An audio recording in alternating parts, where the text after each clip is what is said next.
27-годишна работничка од Велес собра храброст и прозбори за голготата низ која што поминала во фирмата во која работела 2 години. Заедно со останатите колешки работеле по 6 дена во неделата и на секој државен и верски празник, а добивале само минимална плата. Неисплаќањето на регресот за годишен одмор за минатата година ја прелило чашата. Работничките протестираа и го условија газдата. Додека не им го исплати регресот, нема да се вратат на работните места. К-15 од минатата година го дадоа пола К-15, а нас не следува цел. Тоа значи дека не излажа. Пола ни дадоа на рака, пола го нема. Секоја сабота и секој празник ни работевме и тоа не ни беше исплатено. К-15 ни го исплати, али саботите не се исплатени. Не, никдека никој не насоветувал. Ние жените се сами си правевме, прашувавме, организиравме. Немавме синдикат. Немаше кој да не заштити. Нашата соговорничка е една од 1500 работници во Вардарски регион кои изминатата година пријавиле прекршување на работнички права во Сојузот на синдикати на Македонија. Таа сега вели дека повторно нема да ја направи истата грешка. Нов договор за работа ќе потпише откако добро ќе го прочита и разбере, за да може соодветно да се заштити и да не ја повтори истата грешка. А токму ова е само една од препораките на Сојузот на синдикати на Македонија, кој дава заштита за кое што работниците и работничките многу малку знаат. Тоа што во последната деценија синдикално не се организираат ги доведува во состојба на обесправеност. Но има обесправени работници и во фирми каде синдикално се организирани.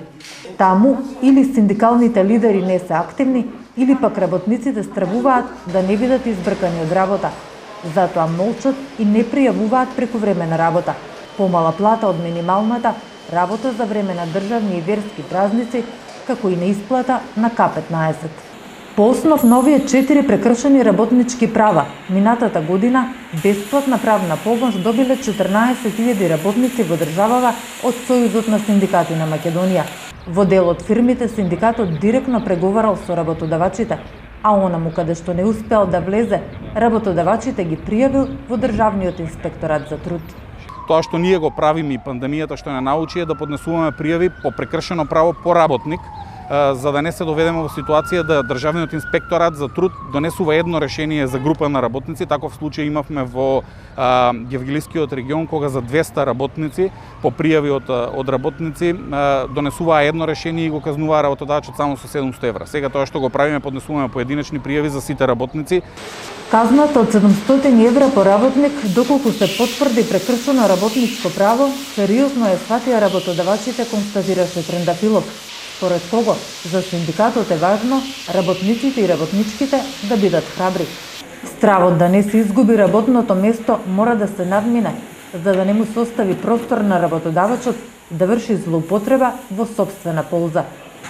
Трендафилов го издвои примерот со работнички во Велешка текстилна фирма, каде сопственик, по реакција на синдикатот и трудовиот инспекторат, им исплатил К-15, но им наредил да му го вратат.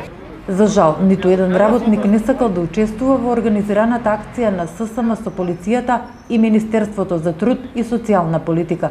Но за жал, во наредните денови беше молк. Работниците веројатно не се охрабрија да пријават работодавачот дека им ги бара парите назад, а единствениот механизам во таа ситуација е да бидат обележени банкнотите, инспектори на Министерството за внатрешни работи на лице место да ги констатираат овие неправилности и работодавачот да одговара можеби со казна затвор. Статистичките податоци од Државниот инспекторат за труд во Велес од минатата година говорат дека инспекторите постапиле по 127 пријави, и тоа најчесто за доцнење на плати и придонеси, како и за неисплата на прекувремена работа. Додека за прекршување на работнички права во Основен суд Велес биле поведени вкупно 169 постапки, од кои и за прераспоредување од едно на друго работно место, за хранарина, ноќна работа, јубилејни награди. Анализите на овие две институции покажуваат дека не е мал бројот на работници кои што бараат и оствариле правда. По сите преставки е постапено од страна на трудовите инспектори. при што изречени се 44 решенија со изречена инспекциска мерка опомена, 7 решенија со изречена инспекциска мерка наредба. На 4 правни субјекти изречени се глоби за сторен прекршок по член 13 од Законот за работни односи, односно при вршење на инспекцијскиот надзор затечени се непријавени работници и изречени се глоби за истите правни субјекти. Понудена е постапка за порамнување, при што издадени им се прекршочни платни налози, кои што истите се платени во рок од 8 дена. Не може да не се забележи дека навистина, реков, во конкретниот вид на предмети, во конкретниот суд, евидентно е дека некаде околу 70% од тужителите и тужените биле задоволни. Задоволството или незадоволството се мери. Еден од параметрите е според бројот на обжалени одлуки. Станува збор за парнични постапки, за вонпарнични постапки, за трговски спорови. Тука станува збор најчесто за предмети кога граѓани или фирми поднесуваат тужби, а со самото тоа што поднесуваат тужби до судовите, јас лично би извлекла заклучок дека имаат верба во судот, дека ако на друг начин не можат да си го решат спорот, судот е тој кој што ќе го реши. Особено ако, како во конкретниот случај, се утврди дека од донесените, пак ќе кажам, 116 предмети, само во 34 странки, една од странките била незадоволна и вложила жалба. Примерот пак на Велешката фабрика за шински возила Колска е редок случај на остварување на работнички права преку синдикално организирање. Иако со децении се чардак ни на небо ни на земја, кога е во прашање дефинирањето на статусот на фабриката. За остварување на работничките права, на повикот на синдикатот, работниците ги вклучуваат сирените и ги запираат возовите. Така добиваат плата. Јас мислам дека овдека не сплотува со самиот влез во фабриката, значи овдека немаме ние политичка припадност, не се двоиме, мислам, на политички партии, немаме по етнички припадности, значи сите сме си, така речено, работници од исти ранг. И во интерес кога е за плата или за некои наши работнички права, значи тука сме сите сплотени, заеднички настапуваме и тоа е тоа. Работниците на Велешка Колска се меѓу ретките работници кои што сакаат јавно да говорат за своите проблеми. Тоа е нивна предност и кога станува збор за новинарите, но исто така и за институциите, затоа што делумно сепак ги остваруваат своите права.